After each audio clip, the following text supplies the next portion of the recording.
جی بالکل، اس وقت فیصل آباد کی تحصیل تانلہ والے میں موجود ہوں۔ یہاں پر جو حالیہ قیمتیں پٹرول بڑھائی گئی ہیں نگران حکومت کی طرف سے، تو ادھر جو ہے فروٹ کی قیمتیں وہ آسمان سے باتیں کر رہی ہیں، غریب کی پہنچ سے بالکل دور ہو گئی ہیں۔ فی کلو سیب 30 روپے مہنگا ہو گیا ہے، کیلا جو ہے وہ درجن 30 روپے مہنگا ہو چکا ہے۔ اور جیسے کہ بات کی جائے اس کے ساتھ ساتھ کرانہ کی، تو گھی اور چینی کی جو قیمتیں وہ آسمان سے باتیں کر رہی ہیں۔ ہم ایک دکان پر موجود ہیں، دکاندار سے پوچھیں گے کہ غریب اس کا کیا اثر پڑا ہے، غریب جو ہے اس کی پہنچ سے یہ چیزیں دور ہوتی جا رہی ہیں، تو ان کے کیا خیالات ہیں، ہم ان سے جاننے کی کوشش کریں گے۔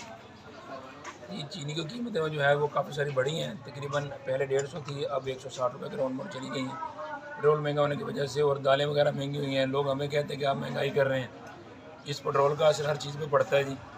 تو گزارش یہی ہے کہ کوئی مہنگائی کم کی جائے، ہمارا اس میں کوئی قصور بھی نہیں ہے۔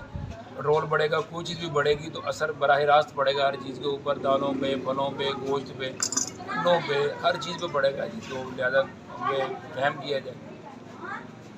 جیسا کہ آپ نے دکاندار کی بات سنی، دکاندار بھی گھبرائے ہوئے ہیں، عوام دکاندار بھی گھبرائے ہوئے ہیں۔ جیسے کہ پٹرول کی قیمت میں 18 روپے جو ہے اضافہ ہوا ہے، تو ہر چیز کے ریٹ جو ہے تقریباً فی کلو کے حساب سے بڑھ گیا ہے۔ فروٹ پہ دیکھ لیں تو 30 روپے پر کے جی بڑھا دیا گیا ہے، تو کرایہ جو ہے وہ 100 سے 200 کر دیا گیا ہے۔ خدارہ اس عوام پہ رحم کرے، مہنگائی کی جو ستائی عوام ہے اس پہ رحم کیا جائے اور یہ پٹرول کی قیمتیں واپس لی جائیں۔ جی